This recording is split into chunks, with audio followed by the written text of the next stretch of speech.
ওকে, বলছে একটি প্রতিষ্ঠানে শ্রমিকদের বেতন কাঠামো 5টি ধাপে নির্ধারণ করা হয়। এতে প্রথম ধাপে ছিল 18,257 টাকা, দ্বিতীয় ধাপে ছিল 15,416 টাকা, তৃতীয় ধাপে ছিল 9,845 টাকা, চতুর্থ ধাপে ছিল 9,300। টিভি ছাড়ো। 47 টাকা। হ্যাঁ, পঞ্চম ধাপে ছিল 8,875 টাকা নির্ধারণ করা হয়েছে। ওকে, তারপরে এখানে কি বলছে, কোন ধাপে বেতন কত সহজে বলতে পারি, স্থানীয় মান বের করতে বলেছে। এগুলো তো অনেক সহজ, আর হচ্ছে এগুলোকে বলছে কি ছোট থেকে বড় করতে। আমরা লাস্ট ক্লাসে ছোট থেকে বড়, বড় থেকে ছোট করা শিখেছিলাম, মনে আছে সবার? Yes ma'am. আচ্ছা, এই যে এই সংখ্যাগুলোকে ছোট থেকে বড়, ইয়েস বড় থেকে ছোট করতে বলছে, তারপরে হচ্ছে তোমাদের স্থানীয় মান করতে বলছে। এগুলো সবই আমি লাস্ট ক্লাসে করিয়েছিলাম। তো এগুলো সবাই তোমরা এগুলো সবাই পারবা না? Yes ma'am. এই যে আবার এই যে 9,700 97,779, এটা কি স্থানীয় মান নির্ণয় করতে বলছে, এটা করবা। এক একক, 9 হচ্ছে একক, তাহলে হচ্ছে 9, তারপর 7 হচ্ছে দশক, তারপর হচ্ছে কি হবে, 0,7, তারপর হবে 7 শতক, তারপর হবে 0,0,7। এভাবে করে পারবা সবাই? Yes ma'am. Yes, okay, please. বলছে দুইটি আম ইয়েস মিস। বাগানের একটি থেকে এত এত টাকার আর অপরটি থেকে এত টাকার আম বিক্রয় করা হলো। দুটিকে পড়ি আর হচ্ছে প্রতীক ব্যবহার করে ছোট বড় লিখি। কোনটা ছোট কোনটা বড় লিখবা, আর হচ্ছে প্রতীক ব্যবহার করা। প্রতীক মানে কোনটা বলো তো, এই যে বড় চিহ্ন ছোট চিহ্ন এগুলো ব্যবহার করতে হবে। তাহলে আমি দেখো করে দেখাই, এটা হচ্ছে 3, 2, 5, আর হচ্ছে 9, 7, 7, 5। তাহলে বলো কোনটা ছোট? এই যে 89,325, আর এটা 89,775। 775 বড়, বড়র দিকে কি থাকে, ওপেন জায়গাটা থাকে, আর কোনাটা থাকে বন্ধ জায়গাটা কোথায় থাকে, ছোটর দিকে থাকে। বুঝতে পেরেছো? Yes ma'am. Yes. ওকে। ওকে, এখন আমরা এগুলো ক্রমবাচক সংখ্যা শিখবো। কোন সংখ্যার ক্রমবাচক সংখ্যা কি? হ্যাঁ, ক্রমবাচক সংখ্যা কি, যেমন ধরো এক। হ্যাঁ, এক, একের ক্রমবাচক সংখ্যা হচ্ছে প্রথম। হ্যাঁ, প্রথম, এটাকে সংক্ষেপে লেখা হয় এক ম। এই যে একের ক্রমবাচক সংখ্যা, এটা ক্রমবাচক। হ্যাঁ, কি না, ক্রমবাচক। But তারপরে হ্যাঁ, দুই এর ক্রমবাচক হচ্ছে কি বলতো, দ্বিতীয়। দয় দীর্ঘিকার, দয়, হ্যাঁ, দয় বয় রসিকার, তয় দীর্ঘিকার অন্তঃস্থ। এটাকে এভাবে লেখে, সংক্ষেপে লেখে দ্বিতীয়। তৃতীয়কে এভাবে লিখে তৃতীয়, বানানটা দেখেছো? চতুর্থ, পঞ্চম, ষষ্ঠ, সপ্তম, অষ্টম, নবম, দশম। এন্ড তারপর, একাদশ, দ্বাদশ, ত্রয়োদশ। এটা কি, ত্রয়োদশ। তারপরে দেখো চতুর্দশ, পঞ্চদশ, ষোড়শ, সপ্তদশ, অষ্টাদশ, ঊনবিংশ, বিংশ। ওকে, এটা হচ্ছে ক্রমবাচক সংখ্যা। আচ্ছা, এখন সবাই এই 20টা ক্রমবাচক সংখ্যা এখনই খুব ভালো করে মানে মুখস্থ করো, কারণ এগুলো আসবে পরীক্ষাতে। ক্রমবাচক সংখ্যা 1 থেকে 20 পর্যন্ত লিখতে বলবে। বুঝেছো? যখন 1 সমান সমান প্রথম, 2 সমান সমান দ্বিতীয়, 3 দ্বিতীয়, 3 সমান Miss, সমান তৃতীয়। হ্যাঁ হ্যাঁ, বলো। এগুলো কি লিখবো? হ্যাঁ, আগে আগে ভালো করে মুখস্থ করতে হবে, তারপর লিখতে হবে। এখন তুমি তো আজকে প্রথম শিখছো, সো আগে মুখস্থ করো এখনই। 4 সমান সমান চতুর্থ, 5 সমান সমান পঞ্চম, 6 সমান সমান সপ্তম, এভাবে ষষ্ঠ, সপ্তম, অষ্টম। এই যে একাদশ, দ্বাদশ, ত্রয়োদশ, চতুর্দশ, পঞ্চদশ, এভাবে একদম 20 পর্যন্ত ভালো মতো মুখস্থ করো। ঊনবিংশ, বিংশ। সবাই এটা মুখস্থ করার পর লিখবা। কিভাবে লিখবা আমি আবার বলে দিচ্ছি, দেখো। 1 সমান সমান প্রথম, 2 সমান সমান দ্বিতীয়, এভাবে লিখবা। ঠিক আছে? উপরে লিখবা ক্রমবাচক সংখ্যা, বাচক। ম্যাম এখন লিখবো? হ্যাঁ, এখন লিখবা। ও আচ্ছা ম্যাম। আগে মুখস্থ করে নাও, আগে মুখস্থ করে নাও। আমি যখন বলবো লিখো তখন লিখবা। Okay ma'am. আগে মুখস্থ করো। আমি তোমাদের 10 মিনিট টাইম দিলাম, ভালো করে পড়ো। 20টা ভালো করে পড়ো, তারপর না দেখে লিখতে হবে তো। মিস, এগুলো আমি পারি লিখবো? না না না, আমি যখন বলবো লিখো তখন লিখবা, কারণ সবাই তো পারে না। 10 মিনিট টাইম, সবাই পড়তে হবে। যে পারো সেও বানান পড়ো বসে বসে। আচ্ছা, তোমরা কি তোমাদের কি হয়েছে, পারবে এখন? সবাই পারবে? Yes ma'am. সবাই পারবে? Please.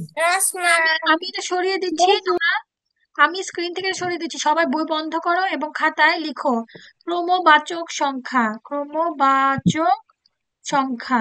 সবাই খাতায় লিখো, লিখো, লিখে এখানে দাগ দাও। তারপর 1 সমান সমান 2 সমান সমান 3 সমান সমান 4 সমান সমান 5 সমান সমান 6 সমান সমান 7 সমান সমান এভাবে 20 পর্যন্ত লিখো, লিখে পাশ দিয়ে ক্রমবাচক সংখ্যাগুলো লিখে ফেলো সবাই, সবগুলো 20 পর্যন্ত, 1 থেকে 20, 1 থেকে 20 পর্যন্ত লিখো। Ma'am, লিখছি। কারো কি লেখা বাকি আছে? মিস আমার না। সবার লেখা শেষ?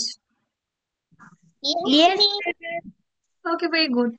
দেখো এখানে এই যে ক্রমবাচক সংখ্যাগুলো লিখতে বলছে, দ্বিতীয়, তৃতীয়, চতুর্থ, পঞ্চম এভাবে লিখতে হবে।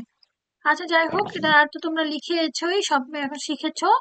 এখন আমরা সংখ্যা প্যাটার্নে চলে যাব, 16 পৃষ্ঠা। হ্যাঁ, সংখ্যা প্যাটার্ন সবাই দেখো, আমি শিখিয়ে দিচ্ছি কিভাবে সলভ করতে হবে, তারপরে এভাবে সবাই সংখ্যা প্যাটার্ন গুলো সলভ করবে। যদি বানিয়ে দেয়া হয় সেভাবে কাউন্ট করে সলভ করতে হবে। ওকে, দেখো 1 নাম্বারটা, এটা 7, 7-এর পরে দেয়া 10, 10-এর দাঁড়াও, 10-এর পরে 13, 13-এর পরে ড্যাশ, তারপর 19। ওকে, আমরা আগে দেখি যে একটা থেকে আরেকটা কতটুকু পরে। হ্যাঁ, 7-এর পরে দেখো 8, 9, তারপর 10, মানে 2টা ঘর পরে এটা দেয়া।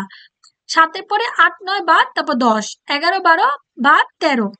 তাহলে এটা কত হবে? 2টা বাদ দিতে হবে। 13 হলো 14, 15 বাদ, এখানে হবে 15, 16। 14 আর 15 বাদ, এখানে কি হবে? 16। 16। 17, 18 বাদ, 19 বসেছে। 19 বসলো, তারপর কি হবে? 20, 21 বাদ, 20 আর 21 তো বাদ, তাহলে হবে 22। ঠিক আছে, 23, 24 বাদ, বসেছে 25, 26, 27 বাদ, বসেছে 28।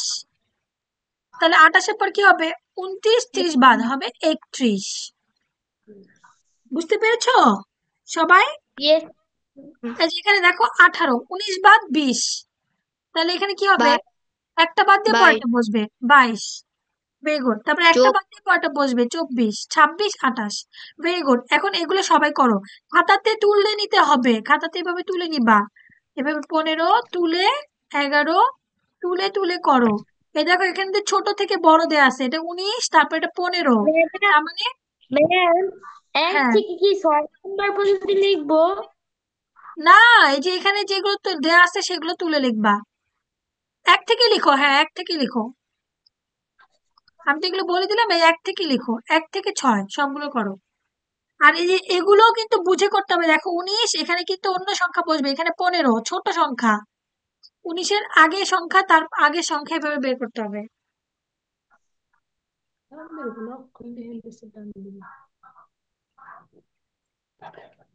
Miss complete.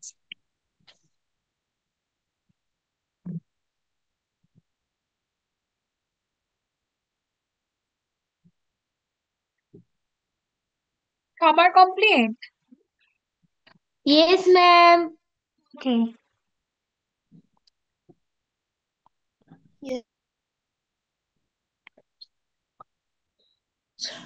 সরি। আচ্ছা, ওকে, আমরা প্যাটার্ন শিখে ফেললাম। এন্ড একইভাবে, হ্যাঁ একইভাবে এগুলো সলভ করো সবাই। এটা নিয়ম লিখতে হবে না, নিয়ম সবাই বুঝে করবা, নিয়ম বুঝে করতে হবে। হ্যাঁ, একইভাবে এটা সলভ করে। কোন 3 নাম্বারটা পারছো না? আগের 3 নাম্বারটা, এটা থেকে 3 নাম্বার, এই 3 নাম্বার। আচ্ছা আমি বলে দিচ্ছি, দেখো এটা 19, 19-এর এখানে 15। হ্যাঁ, তাহলে 19 আর 15 এখানে তাহলে কত হবে? আমরা নিচের দিকে যাবো। এটা 19-এর আগের ঘরে কি হয়? 19-এর আগে 18, 18-এর আগে 17। দেখো 17-এর আগে কি হয়? 17-এর আগে 16, 16-এর আগে 15, যেহেতু এখানে 15 দেয়া, এখানে 17 হবে। 19, 17, 15, বুঝেছো? নিচের দিকে যেতে হবে, ছোট ছোট, বড় থেকে ছোট। 15, 15 হলে 15 আগে 14 বাদ, 14 বাদ হলে 13 বসবে। তারপর 13-র পরে 12 বাদ, 12 না বসে 11 বসেছে, দেখছো? তারপরে 10 বাদ, বসেছে 9। হ্যাঁ 9, তাহলে 8 বাদ, বসবে 7। হ্যাঁ, তারপরে কি 6 বাদ, বসবে 5। বুঝতে পেরেছো? Yes, miss. ওকে, ভেরি গুড। তাহলে সবাই এই যে পরের অংশটা করে ফেলো, পরের পেজে এটা করে ফেলো। মিস নিয়ম লিখতে হবে? নিয়মটা লেখার দরকার নাই, তুমি অঙ্কটা করো শুধু। নিয়ম সবাই বুঝে করো, তাহলে হবে।